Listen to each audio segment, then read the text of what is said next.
Hi friends, this is Jay Renoko. Welcome back to my channel, and for today we're going to talk about mutual funds. What is a mutual fund? What are the benefits of having a mutual fund? What is the role of mutual fund in our country? What are the things to know before investing in mutual funds, and what are the different kinds of mutual funds? So those are the things that you should expect in this video. So let's begin.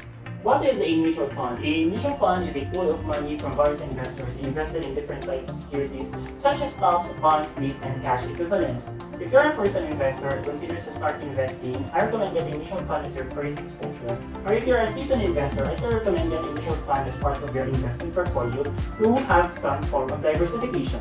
So what are the benefits of having a mutual fund? The first one is diversification. In diversification, you are reducing your risk because you are investing in different types of securities or in different types of asset classes. That is, when one sector goes down, there are other sectors that goes up in your investment portfolio, so you are managing your losses and you're not having a huge losses in your overall investment portfolio. The second one is safety. Mutual fund industry is regulated by the Securities and Exchange Commission or SEC. They ensure that the mutual fund distributors comply with the rules and regulations set by the SEC for a sound investment process. The third one is professional management, and this is one of the benefits of having a mutual fund, especially if you're a first-time investor, because you still don't know how to select the right stocks, the right bonds, or where to put your money in such a way that you are reducing your risk.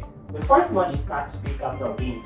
So the law states that the capital gains in the mutual fund is tax-free. So you are getting more returns if you are invested in mutual funds than if you go to direct investing. And the fifth one is liquidity. You can redeem your shares in mutual fund anytime you need the cash instead of holding on to the shares. Unlike other investment products such as the ED22, which is locked in for 5 years, mutual fund shares are not. Although there is a minimum holding period, you can opt in to pay for the exit fee so that you can cash in and redeem your mutual fund shares. And now let's talk about the role of mutual fund in our country. The first one is mutual funds promotes savings and investments. It also creates wealth distribution. It also provides employment, and it provides revenue for the government. So mutual funds promote savings and investments among the shareholders because somehow the discipline and the habit of saving and investing is being instilled to the investor through mutual fund investing. Second one, it creates wealth distribution. So whenever a company grows, its earnings are growing. So mutual fund shareholders are also getting the benefit of a growing company because investors are invested in the mutual funds. And the third one is it provides employment. So a mutual fund is structured like a company. So there are actually employees in a mutual fund, such as the mutual fund manager, the research analyst, the market analyst, the securities analyst. Those are the people that is being employed by creating a mutual fund, and people who invest in a mutual fund ensures that the sustenance of the mutual fund company is being. And the fourth one is mutual fund generates revenue for the government. Because mutual fund is structured like a corporation, the government actually gets some form of taxes from these mutual fund companies. So what are the things you need to consider in investing in mutual funds? The first one you should consider is financial objective, the second is time horizon, and the third one is your risk tolerance. So in considering the financial objectives, you should ask yourself what is the purpose of investing in mutual funds. It may fall under these three categories. Either you want to grow your capital, or you want a steady stream of income, or you just want to have better earnings from your savings account. The second one is your time horizon. You should also understand what is your horizon, your timeline in your investment journey. It can be 1 year, 3 years, or 5 years, or even more. And the third one is your risk tolerance. You should also understand what type of investor you are. So either you are a risk-averse kind of investor, you're conservative, or you are an aggressive type of investor which is capable of handling and managing high-risk assets. And the last part of this video is to understand what are the different kinds of mutual funds available in our market. The first one is the money market fund. It's the lowest risk kind of mutual fund because it is only invested in short-term securities such as cash equivalents, or treasury bills. The second one is a fixed income fund, or the more familiar term is a bond fund. A fixed income fund is invested in corporate bonds, or treasury bonds, or government securities.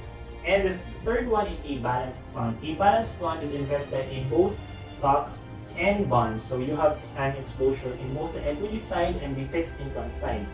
Unlike the balanced fund, the fourth kind of mutual fund is a dynamic fund. In our law, the balanced fund can only allocate up to 65% in a single asset class. That means it can only go 65% equities, and the remaining is 35% would go to the fixed income side. Or either way, it could be 65% fixed income or 35% equities, depending on which market will be favorable at the current conditions. The dynamic fund can go beyond that limitation. So you can opt for a dynamic fund if you feel like I want to have more exposure in the equity side, but I still want to have exposure in the fixed income side. So the dynamic fund may be suitable for you. And the fifth one is the equity fund. Equity fund is, I think, the most familiar kind of mutual fund to us because it is primarily exposed to stocks. In the evolution of the mutual funds, the equity fund has now more variations, and I'll give you 3 examples of that. The first one is the equity index fund. This is a mutual fund, an equity mutual fund that is tracking the indices. So for the Philippines, we have the Philippine Stock Exchange Index. So there are mutual funds that track the performance of the PSEI, and there are also other equity index funds that track the MSCI or other indices that is available in the market. The second variation is the growth equity fund. So the growth equity fund primarily is invested into companies with high growth potential. So you are getting more capital appreciation if you are exposed to the growth equity fund. And the third variation that I'm going to provide in this video is the income equity fund. So the income equity fund primarily is exposed to high dividend yielding stocks. So those are the stocks that provide decent amount of dividends for you to have more income in your equity fund. And the next kind of mutual fund, the next two, are somewhat unfamiliar to most of us probably because these are new products in the market. The first one is the feeder fund. So the feeder fund is a mutual fund that is invested in a particular mutual fund. So this is particularly helpful if you want to have exposure in other markets, geographically speaking. For example, if you want to have exposure in the US market or in the China market or in the India market, you can have direct investing to them in an easy way. So you want to go via mutual fund, via a feeder fund. So this mutual fund is invested in a mutual fund in that country. The second one is the fund of funds. So this is a mutual fund that is invested in different mutual funds. So unlike the feeder fund, which is only invested in a single mutual fund, the fund of funds is invested in multiple mutual funds. So those are the 7 types of mutual funds that I have shared to you, and it's up to you which kind of mutual fund you want to get exposure with, which kind of mutual fund you think is suitable for your personality and for your purpose, your time horizon, and your risk tolerance. Again, risk comes from not knowing what you're doing, so it's very important to still continue educating yourself which kind of investment products is suited for you. And I hope you get something from this video. Comment down your greatest takeaway, and yeah, let's see you again in the next videos. Bye bye.